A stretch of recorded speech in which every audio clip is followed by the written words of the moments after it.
This morning, we're going to be talking about an herbal tea and specific actual herbs that help with nutrition and specifically healthy bones. So I get a lot of questions from people about how do I support my bones?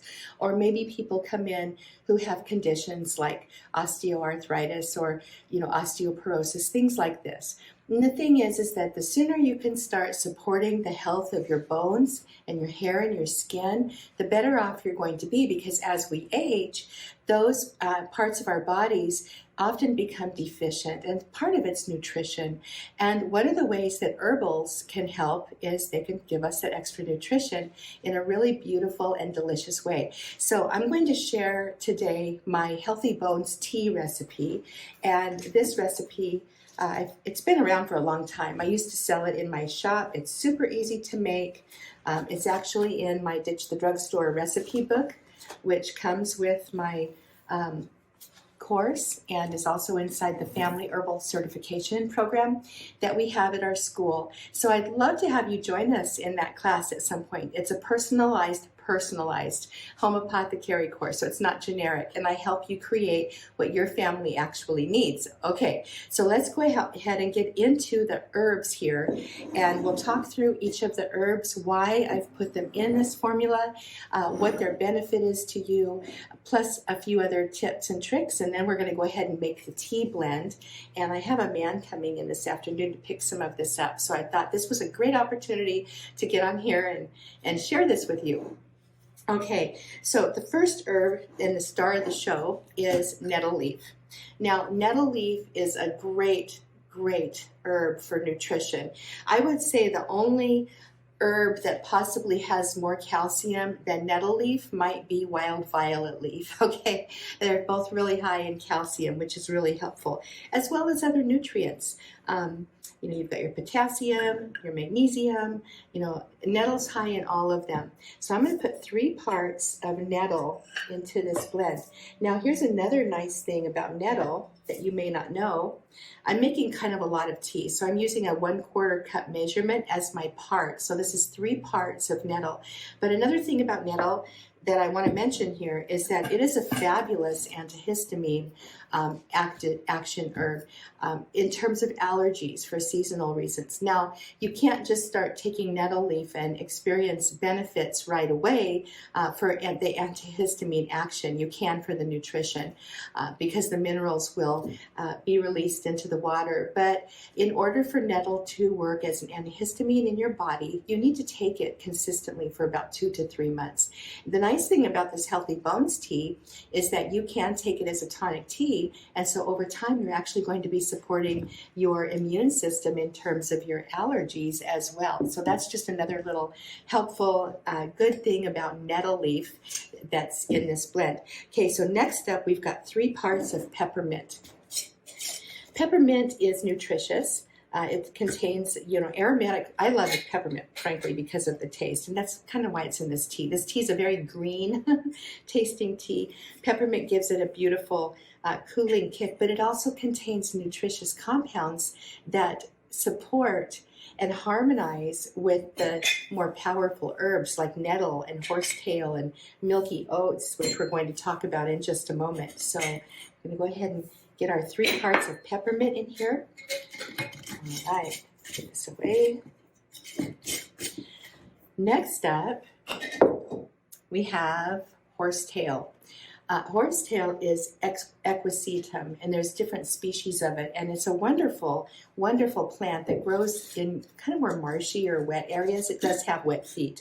So this horsetail here came from a friend of mine who lives in a nearby town, and she has it growing everywhere.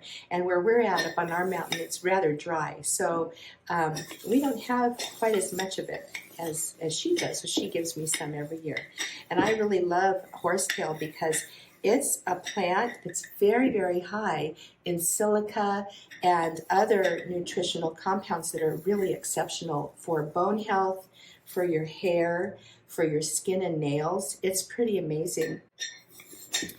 Go ahead and get another little scoop here. Beautiful horsetail. Okay. Next up, we have oat straw is what the recipe calls for, but if you can get milky oat tops, I actually prefer these for a couple of reasons. One reason is that they are very, very high in nutritional compounds, vitamins, you've got your minerals, it's very high in mucilage, it's very soothing, so it's good for your digestive system. But milky oats are also great for supporting the nervous system as well. There are compounds in milky oat tops, and I'm going to just show you what these look like here. These are the actual little green tops from the oat plant. So if you grow oats, then you know these. We'll pick them at that green stage when there's milky substance oozing from them, because they're very powerful at that point and super great for the nervous system. They are very calming and gently supportive. So I really love using your milky oats with kids and elders and really anybody. And they're just a fabulous, fabulous little herb. My recipe calls for 1 part of milky oat tops, but I'm going to go ahead and add 2 to this recipe because I just love them so much. And I think they're really a nice addition to this recipe. So there's your milky oat tops. And then next up, we've got calendula. This beautiful yellow flower is very high in your flavonoids and your beta carotene and things like that are really antioxidant in the body, very nutritional and supportive. So I'm going to go ahead and add 1 part, I'm going to add a heaping part here of calendula. I really like calendula in various blends. It's a bitter herb, so it's actually really good for your digestive system, but at the same time it has kind of a sweet scent and flavor to it too. So I really love calendula. I'm actually adding it to this tea blend. Besides the nutritional benefits, I'm also adding it because of the color. So anytime you're formulating an herbal tea with a lot of greens, it's nice to add a pop of color. So, herbal teas that are pretty are just fun to drink. You can see the herbs in the infuser and just really enjoy them. All right, next up, we've got 1 part ginger. Ginger in this blend is acting as a stimulating herb. So ginger is very warming and it increases circulation. It's going to enhance the nutritional benefits as it moves into your body, and I really like the flavor. So between the peppermint, the ginger, and then guess what we're going to add is some cinnamon over here. Same thing, cinnamon's very stimulating. Also, cinnamon contains mucilage, making it really helpful and nice for your digestive system too.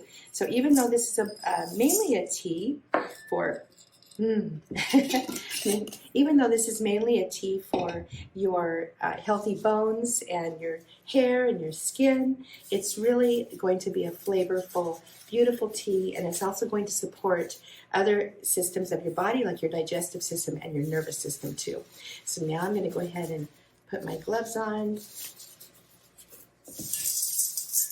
blend this up really beautifully well.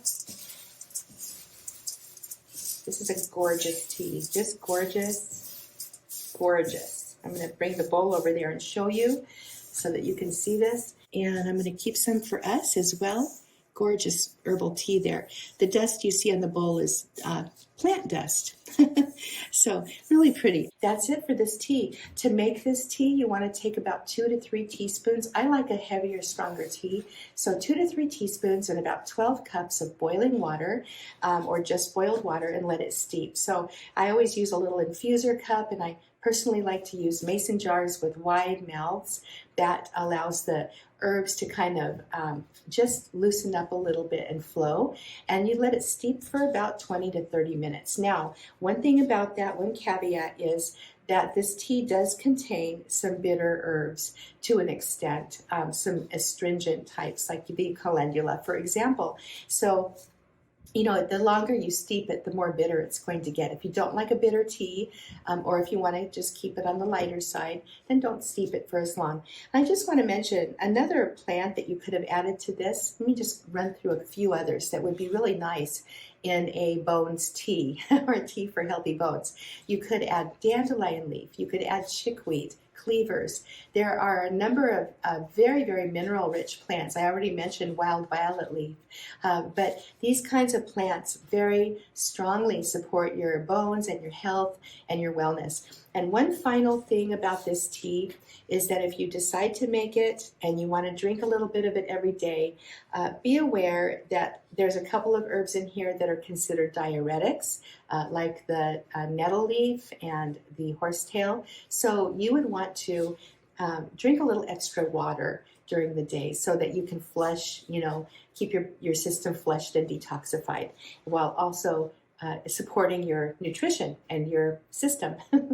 All right, that's all I have for you today. I hope you'll consider joining us sometime in Ditch the Drugstore. I'm going to be opening up a brand new round coming up here very soon, and I personally help you get your customized home apothecary up and going for your family so that you make what you need and save money, time, and basically end up being much healthier. All right, I'm Heidi Villegas with Healing Harvest Homestead. Do subscribe to my channel, like this, share it. I really appreciate the shares. All right, I'll see you all in the next video. Thanks for being here. Bye-bye.